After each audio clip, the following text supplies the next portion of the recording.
The U.S. Coast Guard is in active pursuit of a third oil tanker near Venezuela.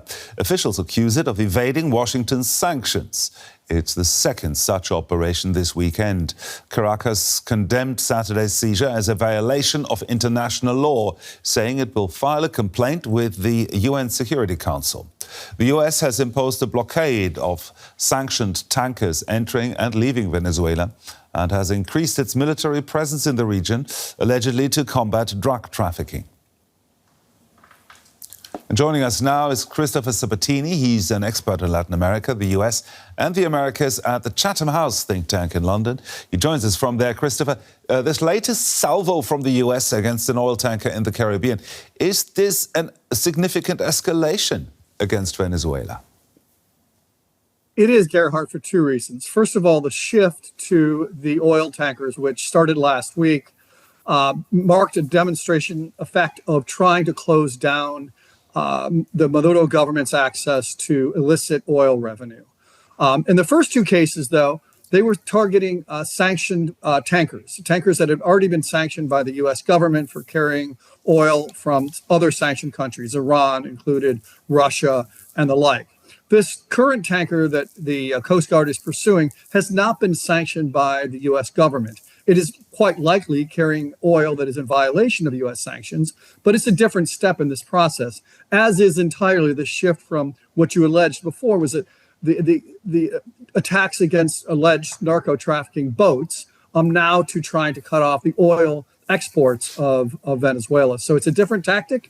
Where it will lead, we don't know. But the claims about this being in violation of international law are a little more unclear than they were in the case of the attacks on alleged narco-traffickers in international waters in which they were killed. More than 90 people were killed. That was clearly in violation of international law.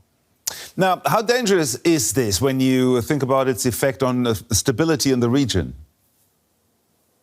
It's dangerous in a number of ways. First of all, let's imagine that this goes on for a while, and 80% of Venezuela's exports are this illicit oil that is in violation of U.S. sanctions, being carried by these shadow fleets.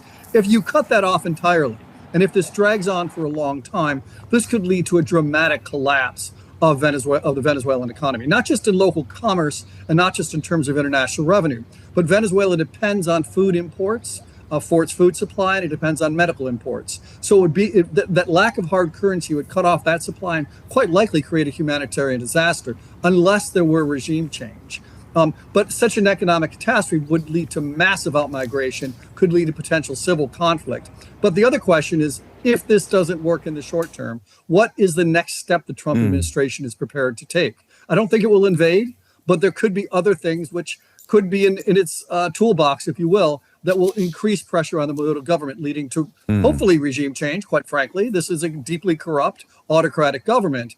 But if it doesn't, or if the U.S. has to commit troops in some form or another, or commit violence inside the country, it could lead to unintended consequences. Now, the U.S. has issued many threats against Nicolas Maduro. Last week, it designated his far-left government a terrorist regime. But what about military action? Is that on the cards? I don't think a military invasion is in the cards. We're actually looking at the anniversary of the Panama invasion from 1989. In that case, for example, the U.S. force was invading a country of only 3 million people. 3 million people with about twice the military force that is right now arrayed off the coast of Venezuela. Invading Venezuela would be a much larger task given its size, its population, and the like.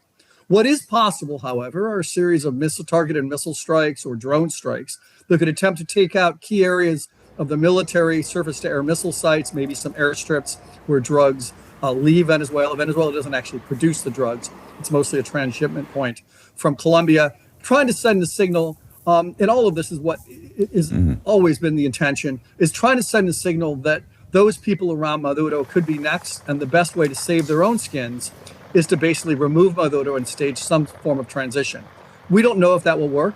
Similar efforts without the use of force or the threat of the use of force haven't worked. But in this case, really, there is definitely some serious saber rattling with an unknown series of escalatory steps that may come next. Christopher Sabatini there from the Chatham House think tank in London. Thank you, Christopher. Thank you, Gerhard.